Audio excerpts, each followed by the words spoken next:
Guys, രാവിലെ തന്നെ ബ്ലഡും കണ്ട് എണീറ്റുകൊണ്ട് ഞാൻ വിചാരിക്കേണ്ടതായിരുന്നു ഇന്നത്തെ ദിവസം പോയിന്ന്. എന്തായാലും ഇന്ന് എക്സ്റ്റേണൽ ലാബാണ് ഗൈസ്. എന്തായാലും 4 മണിക്ക് എണീറ്റു. ഞാൻ ഇന്നലേക്ക് നല്ലപോലെ ഇരുന്നായിരുന്നു പഠിച്ചത്. ഒരു എക്സ്പെരിമെൻ്റ് ഒഴികെ ബാക്കി എല്ലാം ഞാൻ കുത്തിയിരുന്ന ഡയഗ്രാമൊക്കെ വരച്ച് പഠിച്ചു.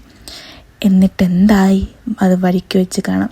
എന്നിട്ട് 5 മണിയൊക്കെ ആയപ്പോഴത്തേക്ക് ഇന്ന് ലിൻഡയുടെ ബർത്ത്ഡേ ആണ്. അതുകൊണ്ട് എന്തെങ്കിലും കൊടുക്കണമല്ലോ എന്ന് വെച്ച് ഞാൻ കുറച്ച് ക്യൂട്ട് ലെറ്റേഴ്സ് എഴുതിയാണ്. കാരണം എനിക്ക് വേറെ ഒന്നും വാങ്ങാൻ പറ്റിയില്ല. ഒരു ഗിഫ്റ്റ് റാപ്പർ പോലും ഞാൻ വാങ്ങിയില്ല. അപ്പം ഇങ്ങനെ ഞാൻ യൂണിഫോമൊക്കെ ഇട്ട് റെഡിയായി. യെസ്. സോ ഗൈസ്, ഇന്ന് എക്സാം മാത്രമല്ല, ഇന്ന് ലിൻഡയുടെ ബർത്ത്ഡേയും കൂടെയാണ്. സോ ഞാൻ ഗിഫ്റ്റൊക്കെ നേരത്തെ വാങ്ങിച്ചു വെച്ചിട്ടുണ്ടായിരുന്നു. ഞാനൊരു she really loves moon. So അതുകൊണ്ട് ഞാൻ മൂണിൻ്റെ ഒരു നൈറ്റ് ലാമ്പാണ് വാങ്ങിച്ചത്. പക്ഷേ ഉണ്ടായ സംഭവം എന്ന് വെച്ചാൽ വന്നപ്പോഴത്തേക്ക് മൂണല്ല വന്നത്, ഐ തിങ്ക് ജൂപ്പിറ്റർ എന്തോ ആണ് വന്നത്. അപ്പോഴത്തേക്ക് പിന്നെ ഒന്നും ചെയ്യാൻ പറ്റത്തില്ല. Still I hope she really loves it. പിന്നെ എക്സാമിൻ്റെ ഇടയിൽ ഞാൻ വിചാരിച്ചു ഗിഫ്റ്റ് റാപ്പൊക്കെ പിന്നെ പോയി വാങ്ങാമെന്ന് വെച്ചു. പക്ഷേ എക്സാമിൻ്റെ ഇടയിലായതുകൊണ്ട് എനിക്ക് ഗിഫ്റ്റ് റാപ്പൊന്നും വാങ്ങാൻ പോകാൻ പറ്റിയില്ല.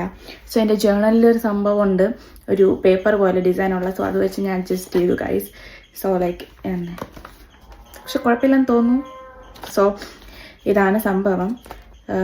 ഇത് പക്ഷേ ഇവിടെ ഈ ഒരു സാധനം തികയാത്തതുകൊണ്ട് ഞാൻ ഇവിടെ ജസ്റ്റ് ഇതാക്കി. പിന്നെ ഈ ഒരു സാധനമൊക്കെ വെച്ച് ഇങ്ങനെ ചെയ്ത് തന്നെ I brought a cute note for this gift. And പിന്നെ നേരത്തെ നിങ്ങൾ എഴുതുന്ന കണ്ടായിരിക്കും. സോ ഇത് is a cute little note for her. So ഇങ്ങനെ ഉള്ള ഒരു നോട്ട്. പിന്നെ എനിക്ക് ഇങ്ങനെ കുഞ്ഞു നോട്ട്സൊക്കെ ഇടാൻ ഭയങ്കര ഇഷ്ടമാണ് പണ്ട് തൊട്ടേ. So still I am doing that. Okay, പിന്നെ എനിക്ക് ചോക്ലേറ്റ്സും കൂടെ വാങ്ങണമെന്നുണ്ടായിരുന്നു. പക്ഷേ ഞാൻ പറഞ്ഞില്ല, എനിക്ക് അങ്ങനെ ഒന്നിൻ്റെ ഇതും കിട്ടിയില്ല. Anyway, I hope she really love this gift. പിന്നെ ഞാൻ രാവിലെ പോകാമെന്ന് വെച്ചാലും രാവിലെ ഇപ്പോൾ 7 മണിക്ക് എനിക്കിപ്പോൾ ഇറങ്ങണം. എന്നാലേ ബസ്സൊക്കെ കിട്ടി എനിക്ക് പോകാൻ പറ്റും. But still I hope she really loves this gift. ഇനി ഷൂസൊക്കെ ഇട്ട് സ്ട്രൈറ്റ് കോളേജ്. ഗിഫ്റ്റ് ഇഷ്ടപ്പെട്ടോ? അടിപൊളി. എന്തായാലും എൻ്റെ ഗിഫ്റ്റൊക്കെ ഇഷ്ടമായെന്ന് പറഞ്ഞു, സന്തോഷം.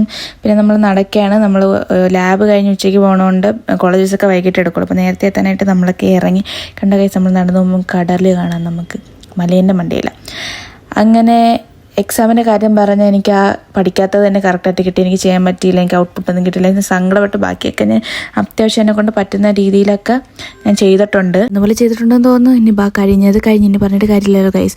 അപ്പം വീട്ടിലെത്തിയപ്പോഴത്തേക്ക് ചേട്ടൻ്റെ എൻഗേജ്മെൻറ്റിൻ്റെ ആൽബം വന്നു. അങ്ങനെ അതിങ്ങനെ നോക്കി ഓരോരോ കാര്യങ്ങളൊക്കെ ഞാൻ പറഞ്ഞുകൊണ്ടിരിക്കുകയായിരുന്നു. എന്തൊക്കെയോ ഞാൻ പറയുന്നത്, നല്ല രസമുണ്ടായിരുന്നു. അതിനുശേഷം ഗൈസ് എൻ്റെ ഡിപ്രഷൻ മാറ്റാനായിട്ട് ഒരു കിടന്നൊരുറക്കം. ബൈ.